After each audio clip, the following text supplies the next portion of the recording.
अक्सर आप लोग सुनते होइएगा कि माँ बाप तुमको संस्कार नहीं सिखाए हैं।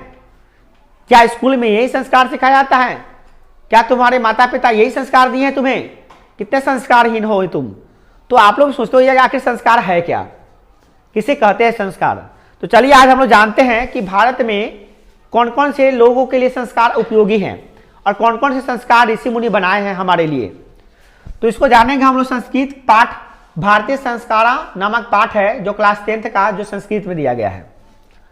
उसमें सबसे पहला चीज जानेंगे हम लोग, भारतीय जीवन में प्राचीन काल से ही संस्कार का महत्व रहा है। ऐसा नहीं कि आज संस्कार का महत्व हुआ है, प्राचीन काल से ही भारत में लोगों के लिए संस्कार का महत्व रहा है और आगे भी रहेगा। संस्कारों के संबंध में ऋषियों की कल्पना थी कि जीवन के प्रमुख अवसरों पर वेद मंत्रों का पाठ, जीवन के अलग अलग पहलू होते हैं, अलग अलग पक्ष होते हैं, अलग अलग समय होते हैं, उन विभिन्न पहलुओं में मंत्रों के साथ उच्चारण करके कुछ क्रियाकलाप किए जाते हैं जिसे कहा जाता है संस्कार। वो कौन कौन से हम लोग पढ़ेंगे इसमें।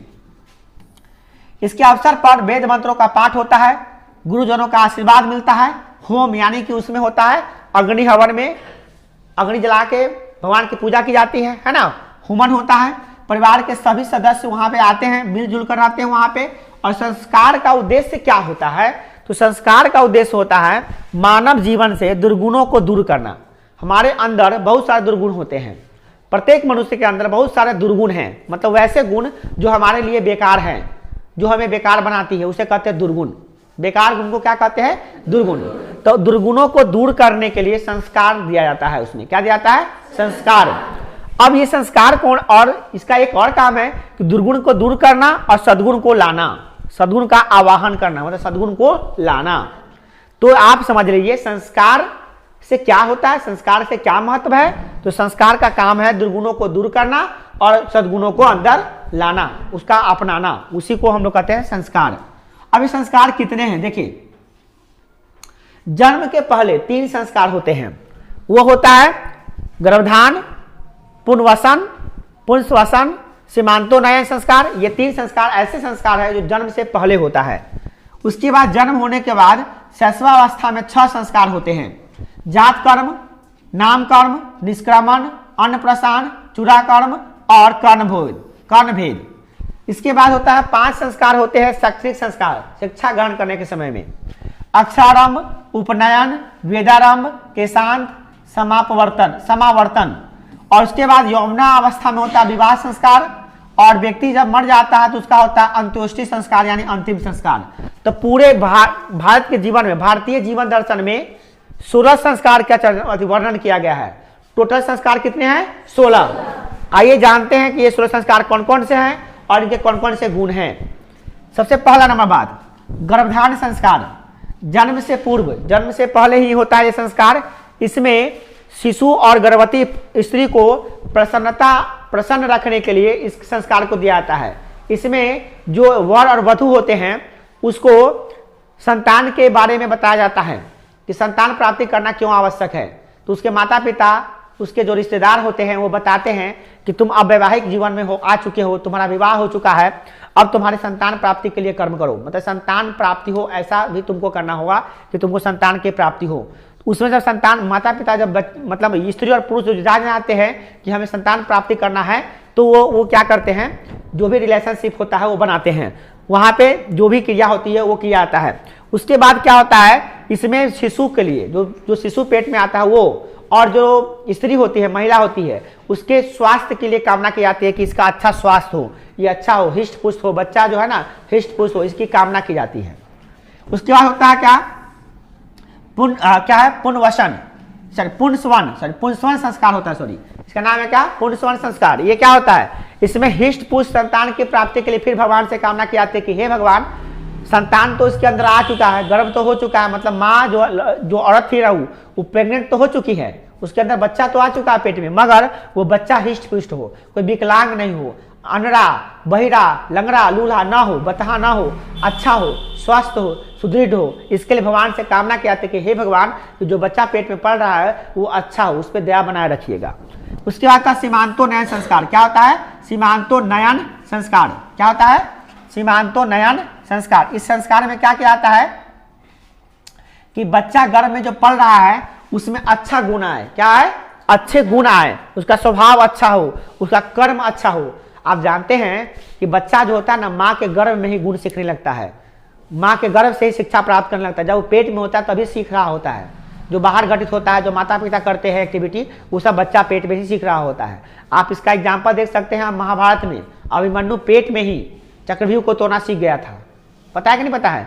अर्जुन जो है ना, अपनी पत्नी से चक्रव्यूह तोड़ने का जो रहस्य बता रहे थे, उसी समय वो पेट में था अभिमन्यु, तो पेट में ही सीख लिया था चक्रव्यूह को कैसे तोड़ा जाता है ना, वो पेट में ही सीख लिया था। इसे ये साबित होता है कि माँ के गर्भ में ही बच्चा सीखना शुरू कर देता है, पेट में ही सीखना शुरू कर देता है ना।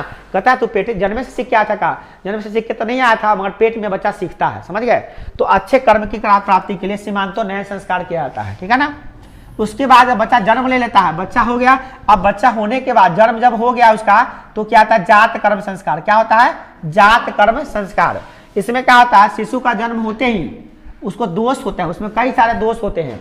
वो दोष को खत्म करने के लिए, उसका कोई अवगुण न रहे, कोई बुरी आत्मा, कोई गलत चीजों का प्रभाव न रहे, इसके लिए क्या कहता है? वैदिक मंत्रों का उच्चारण किया जाता है। पंडित जो लोग आते हैं, जो बड़े बड़े मंत्रों का उच्चारण, पवित्र मंत्रों का उच्चारण करते हैं, और उसे शहद और घी चटाया जाता है। सुनते होइएगा, शहद और घी चटाया जाता है, उसको रखा जाता है ना। तो उसके बाद क्या होता है? 5वां नंबर संस्कार है ना, 5वां नंबर संस्कार होता है नाम का संस्कार। इसमें शिशु का 11वें दिन के बाद, मैंने 11वां दिन जो होता है उसमें बच्चे का नाम रखा जाता है। अपने यहाँ देखते हो यह छठियार होता है, 6 दिन पे हो जाता है नाम, परंतु ये जो नियमता जो होता है 11वें दिन पर नाम पढ़ना चाहिए। किसी बच्चा का नाम कब पड़ेगा? 11 दिन में पड़ेगा, 11वें दिन को पड़ेगा, है ना। उसके बाद होता है निष्क्रमण संस्कार। इसमें क्या होता है?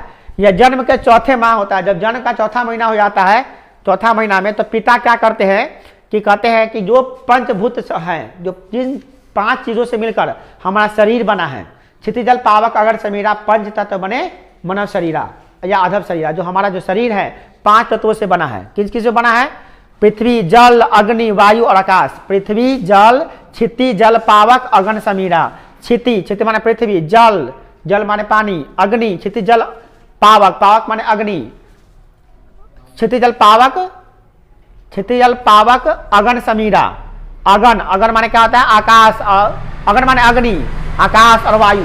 इन 5 चीजों के मिलकर क्या होता है? मनुष्य का शरीर का निर्माण होता है।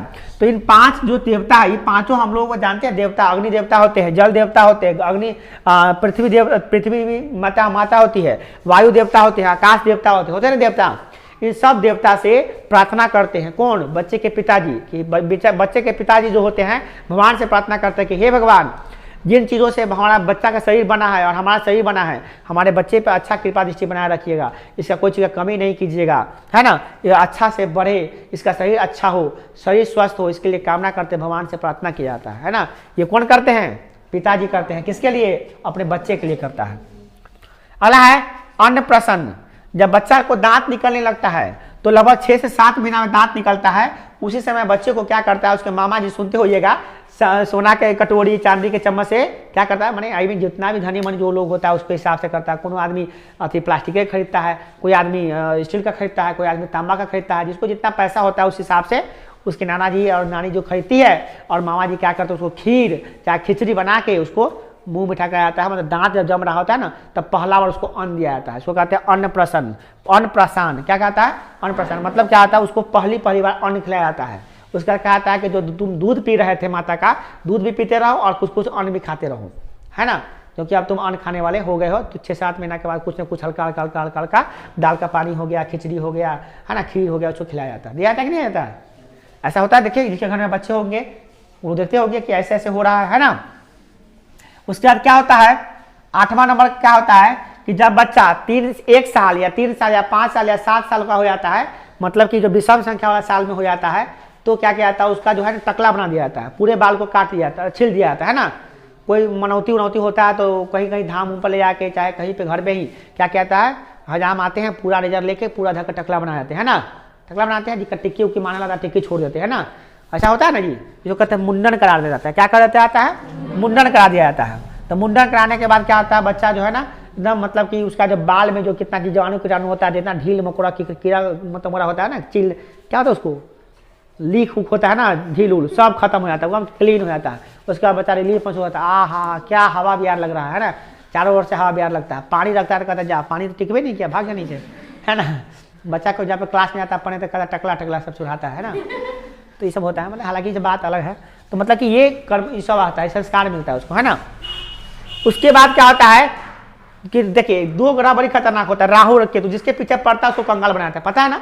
राहु और केतु क्या होता है, खतरनाक ग्रह होता है। तो राहु और केतु के ग्रह से बचने के लिए, उसके प्रभाव से बचने के लिए बच्चों को क्या कहता है, कान छेद दिया जाता है। क्या कहता है, कान छेद दिया जाता है। तो लड़कियों को छेदवाना ही पड़ता है, तो लड़कियों को छेदवा दिया जाता है। कैसे, कान छेद दिया जाता है और कान छेद के कुछ न कुछ धातु वगैरह पहना दिया जाता है ना, ताकि वो कान में क्या पहनेगी, मतलब कुछ पहनेगी। तो लड़कियों को तो कोई बात है, लड़कों को भी कान छेदा जाता है ताकि राहु और केतु का प्रभाव न पड़े। तो लड़कों को भी कान छेदा जाता है। अब कान में कुछ पहनिएगा नहीं तो क्या कहेगा लोग आपको, लफुआ, है ना।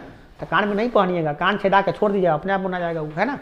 छेदाना जरूरी है, पहनना जरूरी उसमें नहीं है। लड़कियों को पहनना जरूरी है कब, जब उसका वैवाहिक जीवन आएगा तब। विद्यार्थी जीवन में तो कुछ नहीं पहन, विद्यार्थी जीवन में कोई जोड़ी है ये नहीं उसका, है ना। विद्यार्थी जीवन में कोई जोड़ी होता है। मगर हाँ, कान छेदाइएगा फिर कान में कुछ न लगा के रखिएगा तो क्या होगा, मुना जाएगा वो, है ना। तो मुना जाएगा, फिर बाद में छिलवाना पड़ेगा। इसलिए क्या कहा जाता है, कुछ ना कुछ खड़ वगैरह कुछ हल्का हल्का सोना वोना का बना के डाल दिया जाता है उसमें, ताकि नाक में पितल का हल्का बना के डाल दिया जाता है ताकि मुनाए नहीं। नाक में का पन्ना जोड़ी आप लोगों को नहीं है, कान में का पन्ना जोड़ी नहीं है, मगर हल्का सा मुनाए नहीं, इसके लिए वो पहना दिया जाता है लड़की लोगों को, है ना। क्योंकि बाद में तो पहनना ही है उसको, है ना, इसलिए।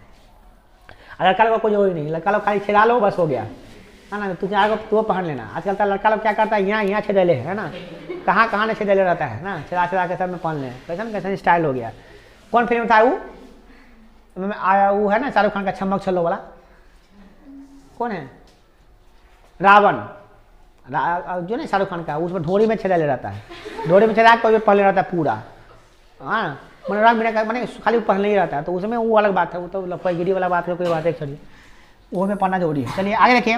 तो ये हो गया, क्या हो गया आपका, ये हो गया आपका कर्णभेद। अगला क्या है, अक्षरारंभ। अक्षरारंभ क्या होता है, माता पिता का ये धर्म होता है कि बच्चों को अक्षरारंभ, अक्षर ज्ञान दिया जाए। अक्षर ज्ञान में क ख ग घ होता है, ABCD होता है, ये सब अक्षर तो होता है क ख ग, मगर अब जो है 3 चीज जुड़ गया है। अक्षर में ज्ञान में क्या हो जाता है, क ख ग से अ तक होता है, ये सब अक्षर होता है। उसके बाद में हो गया आपका एक गणित में 1 2 3 4 5 होता है, ये सब हो गया, गिनती हो गया।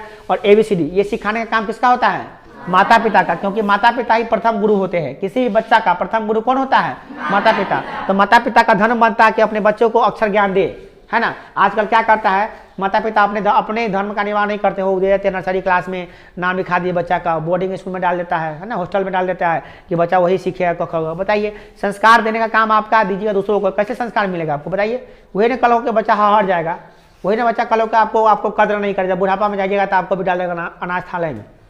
पूछेगा कि कहाँ डाल रहा है बुआ, अनाज थाले में, हमारा डाल रहा है बचपन में हॉस्टल में, तो बदला नहीं तो चुका, वो घर से निकाला था उसको भी, तब समझ में आता वो बच्चा को हॉस्टल में डालना बड़ी बुरी बात है, नहीं डालना चाहिए, है ना। छोटा सा बच्चा है, उसको कोखा भी नहीं आता, डालता हॉस्टल में, बताइए गलत बात है कि नहीं है, बहुत गलत बात है। उसके बाद होता है उपनयन संस्कार। क्या होता है, उपनयन संस्कार बहुत यज्ञोपवीत संस्कार होता है। उसमें बच्चों का यज्ञ हवन होता है, सारे रिश्तेदार वगैरह आते हैं, सभी लोग आते हैं। उसमें बच्चा को क्या किया जाता है, टकला फिर से बनाया जाता है, फिर से बाल सब छिला दिया जाता है ना। उस छिलाने के बाद में क्या किया जाता है, उसको जनेऊ पहना दिया जाता है। जनेऊ पहना के तब उसके बाद क्या कहता है कि जाओ, अब जो तुम्हारा ना घर में खेला कूदा, क ख से अ तक सीखा, ABCD सीखा, गिनती सीख लिया, अब तुमको जाना है गुरुकुल में। कहाँ जाना है, गुरुकुल में जाओ, वहाँ पे जाओ, गुरु जी का आश्रम में जाओ, वहाँ पे पढ़ो, गुरु की सेवा करो, है ना, वहाँ पे शिक्षा ग्रहण करो। तो वहाँ पे भेज दिया जाता है उसको, जैसे राम जी कृष्ण जी गए थे वहाँ पे, है ना, और आप लोग भी आए हैं यहाँ पे, है ना, ठीक। अब होता है वेदारंभ। क्या होता है, वेदारंभ। जब गुरु जी के पास आते हैं बच्चे तो उनको वेदारंभ सिखाया जाता है, मगर बच्चों को यहाँ पे वेदारंभ नहीं सिखाया जाता, वेद को नहीं ज्ञान होता है, हम लोग नहीं सिखाते। बट क्या होता है कि गुरु का कर्तव्य होता है कि अपने बच्चों को वेद सिखाएं। क्या, वेद। सरकार सिलेबस में डालवे नहीं करती, वेद डालना चाहिए, है ना। वेद बहुत अच्छा चीज़ है, हर ज्ञान का सार है वेद। पूरे ज्ञान कहाँ पे समाया हुआ है, वेद में। वेद अगर पढ़ लिया तो पूरा ज्ञान उसी में, पूरा ज्ञान विज्ञान सब वेद में समाया हुआ है। तो वेद का मतलब कि माने कि ज्ञान देना चाहिए बच्चों को। तो वेदारंभ होता है, वेद का ज्ञान होता है। वेद 4 वेद होते हैं। कितने वेद होते हैं, 4 वेद। कौन वेद होते हैं, ऋग्वेद, सामवेद, अथर्ववेद, यजुर्वेद। सबसे पुराना वेद कौन है, ऋग्वेद सबसे पुराना वेद है ना। 4 वेद होता है, याद कर लिए। चारों वेदों को जानने वाला को क्या कहते हैं, चतुर्वेदी।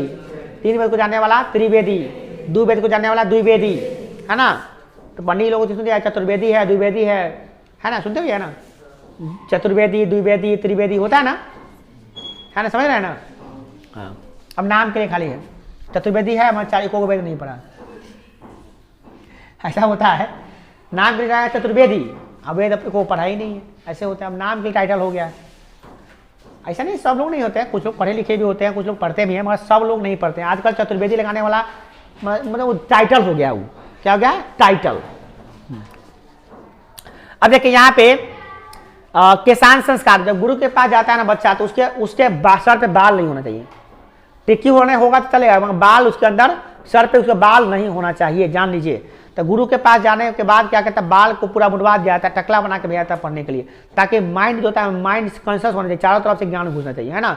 ज़्यादा बाल रखने से क्या होता है, कॉन्शियसनेस घट जाता है उसका, है ना। और टोपी तो बिल्कुल नहीं पहनी है, उससे क्या होता है, ज्ञान का आकर्षण कम जाता है। क्लास में जो कोशिश कीजिए ना, कोशिश कीजिए कि विद्यार्थियों को बाल बहुत छोटा छोटा रखिए, चाहे नहीं रखिए। अभी का फैशन हो चुका है तो अभी के हिसाब से बाल रखिए, मगर बहुत छोटा करिए। कोशिश कीजिए कि टकला बन जाए, और नहीं तो कम से कम बाल छोटा छोटा रखिए। बड़ा बड़ा बाल मत विद्यार्थियों को रखना बहुत उचित नहीं होता, बिल्कुल नहीं होता है।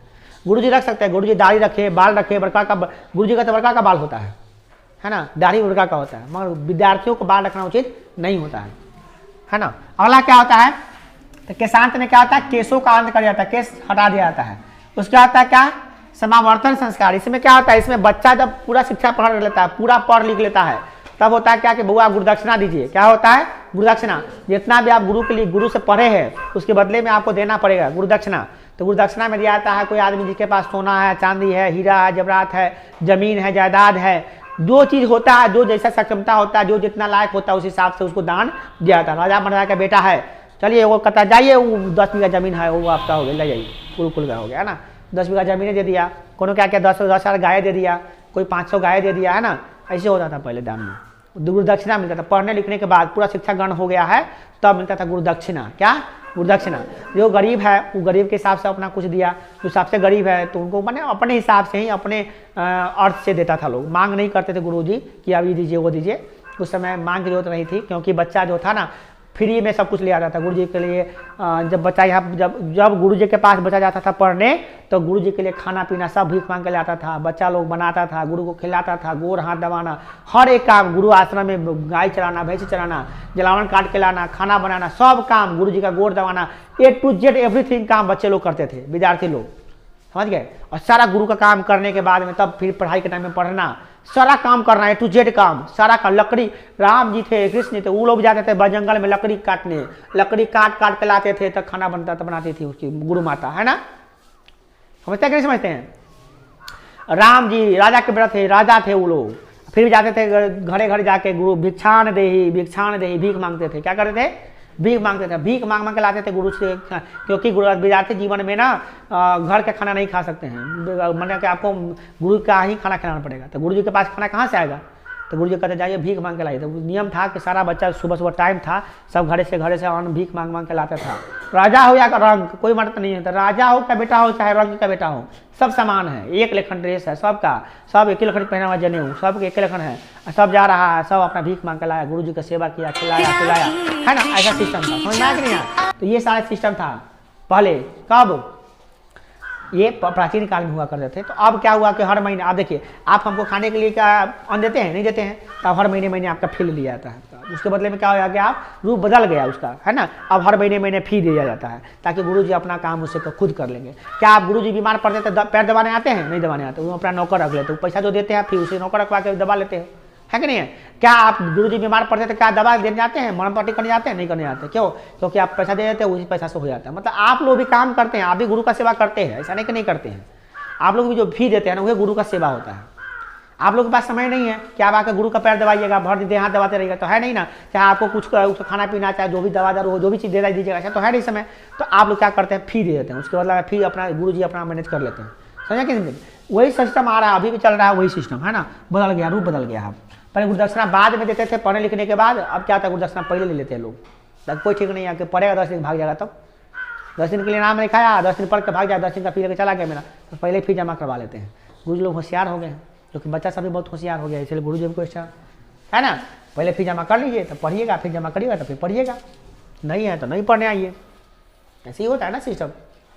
उसके बाद हो गया जब गुरु दक्षिणा पूरा हो गया, गुरु दक्षिणा उसने दे दिया, तो कहा जाओ बच्चे तुम्हें मुक्त हो गया, तुम जाओ घरे, अब तुम अपना जीवन वैवाहिक जीवन व्यतीत करो, समाज में जाओ सामाजिक जीवन व्यतीत करो अपना, है ना। तुम अब लायक, तुमको लायक बना दिए, जाओ अब तुम समाज में जियो, तुम एकदम अच्छे इंसान बन चुके हो। तो घरे गया अपना, जब घरे गया तो कुछ दिन खेल कूद में बिताया अपना। उसके बाद मम्मी क्या करती है, हल्दी चंदन लेके उसका देह में अपना उल्टा लगाना शुरू कर देते। बच्चा कहता है क्या बात है, बुरा बनाया जा रहा है, दूध से नाला, राम जी गए थे तो राम जी को दूध से नहलाया जा रहा था, तो चंदन का लेप, दूध का लेप मिलाया जाता। तो समझिए राम जी कह रहे थे क्या बात है मम्मी, इतना काला लगा हुआ लग रहे थे, कौन सी करना है। गुरु आश्रम में तो हम लोग को ऐसे धूप में छोड़ दिया जाता था खेलने के लिए, काम करने के लिए, है ना। घरे आए तब से देख रहे हैं कि कभी कभी दूध लगा, दूध से नहा रहे हैं, तो कभी चंदन लगा रहे हैं, तो कभी मक्खन लगा रहे हैं, क्या बात है, कथी करना। तो कहते कि बुआ आप तुम लोग का एक नया संस्कार होने वाला है। तो क्या संस्कार होने वाला है, तो जब वक्त आएगा तो बता दिया जाएगा, छोड़ो ना अभी क्या बता, है ना। उसी बीच में आते हैं गुरु जी, तो लेके आते हैं कहाँ पे, राजा जनक जी के द्वार में, है ना। वहाँ पे सीता का स्वयंवर होता है, वही धनुष तोड़ेगा वही सीता की शादी होगा, है ना। तो सीता जी का शादी होता है तो 4 बहनियाँ रहती है, वो भाई के साथ शादी हो जाता है ना, नहीं रखते हैं, नहीं समझे। एक घर में शादी हो जाता है, कहता कि एक घर में जाइए रहा था कि ना, एक मरबा पर 2 चाचा को शादी हो जाए, है ना। जैसा 4 को शादी एक मरबा पर हो जाता है, खर्चा बचाओ, है ना। 4 को बेटी है, 4 को बेटा उधर कारी है, 4 को शादी करिए एक बार में, खर्चा बचाओ सिस्टम लगाते। जनक जी तेज थे, कहें दहेज बार बार देना पड़ेगा, एक बार लीजिए ना काम खत्म, है ना। बैठाया आराम से 4 को, उधर कारी से बराती में आए शंकर जी ब्रह्मा जी, शंकर जी को देख सब भाग गया, भूत बचाव के साथ लेके आए थे, है ना। शंकर उन्हें ब्रह्मा जी विष्णु जी सब आए वहाँ पे बराती में बैठे, है ना। उन्हें राक्षस सबको लूट के खा रहा था आराम से लेके, है ना, खुदा मचा दिया वही में, है ना। सब बैठे खाया, बराती उराती हुआ, फिर सीता जी मैया को बैठाए, सब अपने घरे आए, है ना। घरे आए तो क्या क्या कान हुआ समझ में करते हैं, है ना। तो विवाह संस्कार होता है, विवाह संस्कार में क्या क्या होता है सब पता ही चल रहा है ना। वर वधू का निरीक्षण होता है, कन्या निरीक्षण होता है, सिंदूर दान होता है, कन्यादान होता है ना। सब निरीक्षण सिंदूर दान सब कुछ होने के बाद में मंडप फेरा होता है, सब फेरा उड़ा होने के बाद में 7 फेरा में जब बन जाता है तो पति पत्नी दोनों अलग अलग जिस्म और एक जान हो जाते हैं, हो ना, और एक ही हो जाते हैं, मतलब कि देखने में 2 हो गए मगर है एक है वो। तो पति पत्नी का रिश्ता बनता है, वो समाज में आते हैं, फिर अपना वैवाहिक जीवन शुरू करते हैं। उसके बाद वैवाहिक जीवन शुरू करते हैं, फिर उसके बाद जीवन चलता रहता है, खान पान जितना दुनियादारी है सब निभाता है, जमीन उमीन लिखाइए, खाइए पीजिए, मौज मस्ती कीजिए, घूमिए इधर उधर की सारे बच्ची होते होते एक समय आएगा कि बस हो जाइएगा बूढ़ा, बूढ़ा होने के बाद सही हो जाएगा, लाचार पड़िएगा, बेड पर पड़ेगा बीमार, ऊपर से बेटा मारेगा मार, है ना, लगेगा बुखार फिर, है ना। तब होगा सपना 4 है ना, तब समझ में आएगा क्या है जिंदगी। उसके बाद धीरे धीरे बीमार पड़िएगा, बीमार पड़ने के बाद क्या होता है, मृत्यु आती है, काल आता है, काल कहता है बउआ अभी जाएंगे, तो कहता है ना अभी ना छोड़ेंगे बाद में जाइए। बेटा क्या करता है, दवा दारू करा के 2 दिन और रोक लेता है, फिर हुक्की चल रहा है, ऑक्सीजन लगाया हुआ है, सब लोग पापा मरने वाले हैं, तो ये ऑक्सीजन लगा के डॉक्टर साहब जिलाइए इसको, 1 लाख रुपया देते, जिलाइए उसको। ऑक्सीजन डॉक्टर साहब आते हैं, 2 सुइया भोग देते हैं, ले जी 2 घंटा और जी 2 घंटा जीने का, फिर 2 लाख रुपया घुसाते हैं ना, मरना तो तय है, कितनों लाख घुसा दीजिए। आजकल होता है क्या, पड़ोसी लोग के चक्कर में लोग पैसा खर्च करने थे, माँ बाप बीमार पड़ गया, बूढ़े हैं, मरने वाले, सब लोग जानना क्या मरेंगे, उम्र खत्म हो चुका, मरने वाले हैं, है ना। बुढ़ापा में मरने वाले हैं तो बीमारी होबे करेगा, हुक्की चढ़बे करेगा। अरे बाप रे, बेटा बाप को हुक्की चले, बेटा जो है ना उधर गाड़ी घूम रहा है, बेटा के चाहिए कि इलाज करने ले आता है, जो 4-5 लाख रुपया रख लेता कमा के, वो कहता ले में ढाल, तो पड़ोसी कहता हाँ बेटा हो तो ऐसा कि 5 लाख रुपया बर्बाद कर दिया, घर आके खूब खुश होता है कि ऊपर 5 लाख रुपया बर्बाद करवा दिए ना। अरे पिताजी की मृत्यु होने वाली तो होबे करेगी ना, उसमें सेवा कीजिएगा, इलाज कभी कराने जा रहे हैं आप, मरने वाले हैं वो, कौन दुनिया का कोई शक्ति नहीं बचा सकता है। कितना दिन बचा लीजिएगा, दवा दारू करा के क्या दिन बचाइए, 2 दिन बचा लीजिएगा, 2 दिन में 20 लाख लगा दीजिएगा, क्या 20 लाख 50 लाख 1 करोड़ लगा दिए तो क्या जिंदा हो जाएंगे, हमेशा के लिए हो जाएंगे। अरे इलाज कब होता है, कोई ऐसा कैसे निष्ठुर आदमी है, बाप मतारी को छोड़ देंगे मरने के लिए, मरने के लिए छोड़िए नहीं, उनका सेवा कीजिए, पैर दबाइए, उनकी इच्छा की पूर्ति कीजिए, जो खाना चाहते हैं खिलाइए, जो पहनाना चाहते हैं पहनाइए, जहाँ घुमाना चाहते हैं घुमाइए, यही होता है सेवा। आप जान रहे हैं, सब लोग जान रहा है कि मरने वाले हैं, तो क्या इलाज कराने जा रहे हैं वहाँ पे उनको। 2-4 लाख रुपया जो जिंदगी में कमा कर रखे हैं, पापा जी जो मेहनत से कमा कर रखे हैं, आपके पापा जी का संपत्ति को ही पापा जी को जाकर लुटा दीजिएगा। पापा ये गलत बात है, जब बीमार पड़ता है ना कि पापा जी अभी जिंदा उनकी आयु है, अभी मरने लायक नहीं है, कभी बीमार पड़ गए तब उनका इलाज कराइए। जब वो ऑलरेडी वो 110 वर्ष के हो गए हैं, तो 110 वर्ष के होंगे तो क्या 120 वर्ष आइएगा आप बताइए, तो ये होता।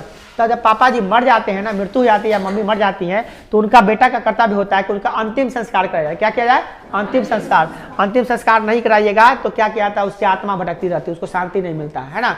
अंतिम संस्कार होता है, भोज भात होता है ना, सब भोज भात में सब बुलाया जाता है, सब लोग फिर नया जिंदगी शुरू होता है, सब लोग मरने वाले को भूल जाते हैं। यही दुनिया चलती है, सबका यही गति होना है। आज आप इस अवस्था में जी रहे हैं, फिर वही अवस्था आएगी, फिर वही अवस्था आएगी, और अंततः आपकी भी वही अवस्था होगी जो आपके दादाजी का हुआ है, जो नाना जी का हुआ है, वही अवस्था सबको जीना है।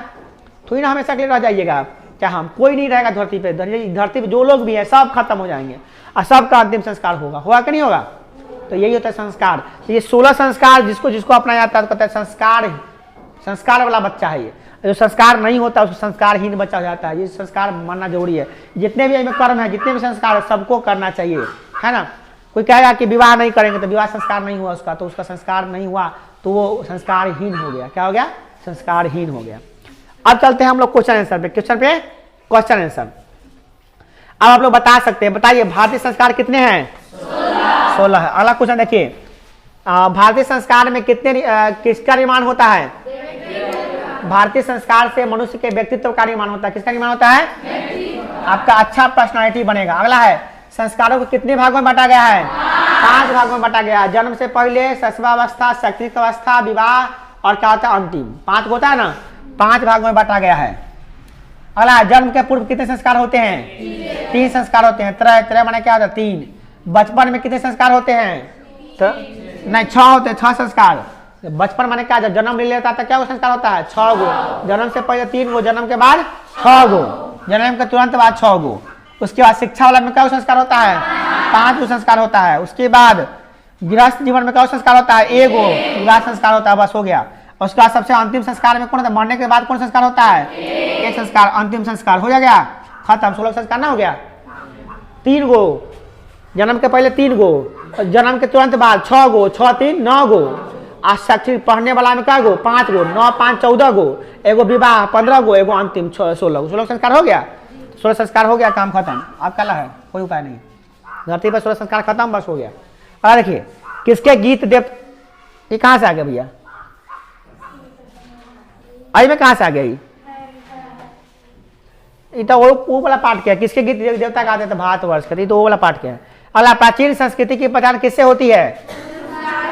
संस्कारों से होती है। जो संस्कार हमको मिलता है उसी से पहचान होता है। वेद की पढ़ाई शुरू करना किस संस्कार के अंतर्गत होता है? शिक्षा संस्कार में होता है ना। वेदारंभ नहीं पढ़े? वेदारंभ, वेद का आरंभ करना। अगला क्वेश्चन है, किस संस्कार के द्वारा मनुष्य गृहस्थ जीवन में प्रवेश करता है? विवाह संस्कार के बाद होता है ना। अगला क्वेश्चन है, मरने के बाद कौन सा संस्कार होता है?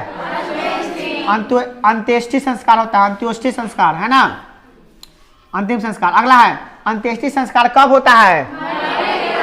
मरने के उपरांत, यानी मरने के बाद होता है। अगला क्वेश्चन है, अक्षर आरंभ संस्कार किसके अंतर्गत होता है? जन्म के बाद। जन्म के पूर्व कैसे हो? जन्म के पूर्व 3 हो गया। गृहस्थ, विवाह, शिक्षा में होगा। शिक्षा में होता है अक्षरारंभ। पहला तो ये होता है शिक्षा में अक्षरारंभ। अगला क्या है? सप्तपदी क्रिया किस संस्कार में होता है? विवाह में होता है सप्तपदी क्रिया। 7 क्रिया होता है, वे ना होता है कन्या निरक्षण, वर निरक्षण, जयमाला, अग्नि फेरा ना होता है, वो सब ना होता है। मरवा पे जो काम होता है वो सब वही में 7 होता है ना। 7 फेरा भी होता है उसमें, नहीं? 7 फेरों से बना ये प्यार का बंधन, नहीं सुने? गाना सुने? अगला है पुण्यस्वर्ण संस्कार किसके अंतर्गत होता है? जन्म से पहले होता है संस्कार, है ना। अगला क्वेश्चन है, गुरु के घर से अलग होकर गृहस्थ जीवन में प्रवेश करना किस संस्कार में होता है? विवाह। हाँ, गुरु के घर से पढ़ लिए, आप जाइए अपने घर, है ना, तो विवाह संस्कार हो गया। अगला क्या देखिए, सिंदूर दान किस में होता है? सिंदूर दान होता है विवाह में, सिंदूर लगाता है ना। अगला क्वेश्चन, गर्भधान करना किस संस्कार के अंतर्गत आता है? गर्भधान जन्म के पूर्व। गर्भधान जब होता है, सुनते होइएगा, गर्भधान गांव देहात में हरिहरी आता है। हरिहरी सुने हैं नाम? नहीं आता है। जब किसी लड़की के शादी हो जाता है ना, तो जाता है अपने माई का ससुराल। जब उसके पेट में जब बच्चा आता है प्रथम बार, तो घरे से हरिहरी जाता है। हरिहरी समझते हैं? फल फूल खीर पूरी सब बना के सब भेजता है, उसको कहते हैं हरिहरी। क्या कहते हैं? हरिहरी। हरिहरी भेजता है कि बच्चा को खिलाइए पिलाइए, है ना, ये होता है। चलिए अगला क्वेश्चन। नहीं सुनते आप तो? हरिहरी जाता नहीं है, कैसे नहीं? पहले जाता था, जो फल है कम से कम 5 गो 6 गो में डलिया में मौनी में रखा के जाता था फल। कटहल एगो सौ से 2 दर्जन, 2 हथा केला, कथी दूध, अथी खीर पूरी बना के लोग भेजता है ना। नहीं भेजता है? मायके से नहीं आता है, सब लोग मिल के खाता है ना। हम लोग का हुआ था, मतलब कि कि आता था पहले हम लोग तो भाभी की शादी लोग हुआ, भैया की शादी, उसमें आता था पहले। तो खूब जम के खाते थे एकदम भीड़ के। सब हम लोग समझते क्या बात है भाई, खीर पूरी जब आया है एकदम कटहल होता है, हम खा रहे दबा के खूब खा लेते हैं मस्त खा रहे घूम घूम के पूरी ले लेके आराम से। बाद में पहला कि वो भाभी का बउआ होने वाला है, बाद में पता अभी पहले पता नहीं चलता था क्या आया है, खूब पूछते थे कि क्या बात है नहीं ना बउआ खरीदाने वाला, अपना घर में सोचा गया है कि बउआ खरीदा के आएगा। ठीक है आएगा तो हम भी देखेंगे, हम भी चलेंगे खरीदने। ऐसा होता था। अभी भी सिखाया था ना गाँव जात में, क्या सिखाया था आप लोग, क्या कहा था कि एगो बउआ खरीदने जा रहे हैं तो बउआ खरीद के लाएंगे, तो लड़का कहता ना भाई बउआ लइहा, बहन बउआ ना लइहा, तो कौन कहता बहन बउआ लइहा भाई बउआ ना लइहा, कहता खिलौना खरीदने के बाजार में खरीद के ले आएगा।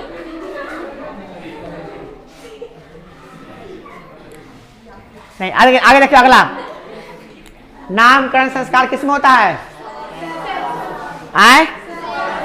शैशव संस्कार में होता है। 6 संस्कार होता है ना जन्म के बाद, उसमें नामकरण संस्कार भी होता है। अगला संस्कार कौन है देखिए, कौन सा शब्द सीमित रूपों में व्यंग्य के रूप में व्यवहार होता है? सब लोग कहता है संस्कार, ऐसे कहता है संस्कार नहीं है। कितने संस्कार का गिरा हुआ इंसान है, तू नहीं बोलता है? कितना बेवकूफ वाला संस्कार तुम्हारे अंदर वाला है? कौन कहाँ से सिखाया संस्कार? संस्कार का लोग मतलब धड़ल्ले से यूज करता है, सब लोग संस्कार का यूज करता है, मगर संस्कार का मतलब लोग जल्दी समझ नहीं पाता संस्कार होता क्या है ना। अगला देखिए क्वेश्चन क्या है, भारतीय संस्कृति का परिचय किससे मिलता है? ये भारत के लोगों में ही संस्कार होता है, बाकी लोगों में संस्कार नहीं होता है। विदेशों में संस्कार नहीं होता है, विदेश के लोग संस्कार नहीं मानते, सब संस्कारहीन है। अगला देखिए, सीमांतोन्नयन संस्कार किस प्रकार का होता है? तो सीमांतोन्नयन जो होता है जन्म से पूर्व होता है ना, जन्म से पूर्व संस्कार ये होता है। अगला बस हो गया, ये ना है टोटल ऑब्जेक्टिव क्या हुआ?